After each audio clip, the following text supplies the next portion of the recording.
Halo, Assalamualaikum warahmatullahi wabarakatuh. Kembali bersama saya di Dumu Azam Kitchen. Apa kabarnya semua? Semoga semua dalam keadaan sehat walafiat. Kembali hari ini saya akan membuat bolu potong keju yang rasanya makin super. Lebih berasa susunya dan butternya, namun ringan di mulut, jadi tidak bikin enek ya. Kemudian hasilnya pun lebih tinggi. Cocok untuk snack box atau ide jualan. Kalau saya tidak dijual, di rumah pun sudah laris manis. Kali ini saya mau membuat 2 loyang dan saya menggunakan butter yang lebih tinggi kualitasnya sehingga rasanya lebih enak. Pertama kita lelehkan 160 gram unsalted butter sampai seperti ini saja, tidak perlu terlalu cair. Kita ayak bersama 120 gram terigu protein sedang, 140 gram gula pasir yang sudah blender, 30 gram tepung maizena, 30 gram susu bubuk.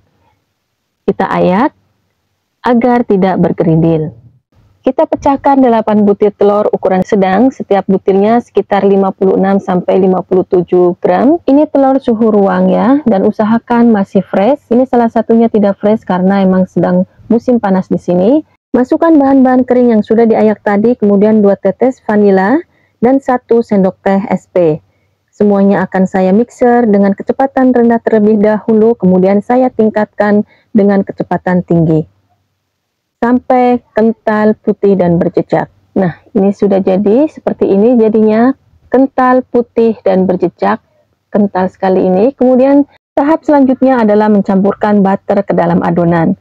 Saya akan ambil 4 sendok makan adonan ke dalam butter, akan saya aduk bersama butter terlebih dahulu sampai rata seperti ini, kemudian masukkan ke adonan utama. Ini adalah cara yang lebih praktis untuk mencampur butter ke dalam adonan.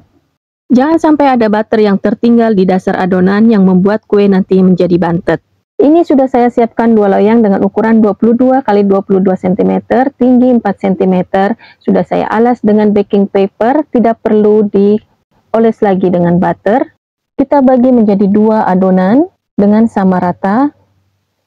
Kita hentak-hentakan ke bawah agar udara yang di dalam keluar, jadi nanti teksturnya lebih berpori, lebih halus. Kemudian kita ratakan dengan tusuk sate seperti ini. Nah, adonan ini siap untuk di oven. Akan saya oven dengan suhu 180 derajat selama 25 menit. Nah, ini sudah matang, kemudian kita angkat. Kita hentak-hentakan terlebih dahulu, kemudian kita balik. Tadi videonya sebagian tidak terekam ya. Kemudian akan saya tutup selama 10 menit terlebih dahulu agar kuenya lebih lembab nanti. Lalu kita buka tutupnya dan kita lepas baking papernya. Nah, ini kuenya akan saya dinginkan terlebih dahulu sebelum kita frosting.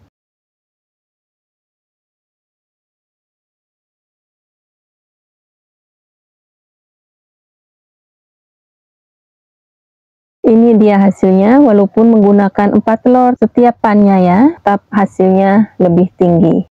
Nah, ini kuenya sudah dingin, siap untuk di frosting. Saya sudah punya frosting yang sudah saya simpan dalam kulkas. Jadi ini bisa bertahan sampai beberapa hari ya. Lalu akan saya topping dengan keju parut. Jadi ini untuk toppingnya bisa sesuai selera. Ini samping-sampingnya tidak saya trim karena emang penampakannya sudah bagus, tidak berkulit maksudnya.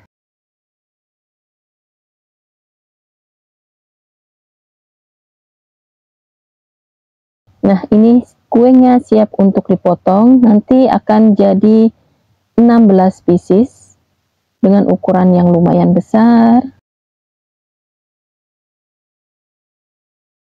Nah, ini dia hasilnya super lembut. Apabila untuk snack box bisa kita kemas dengan paper cup atau kita masukkan dengan box kecil atau plastik mica. Kemudian kita hias dengan potongan cherry.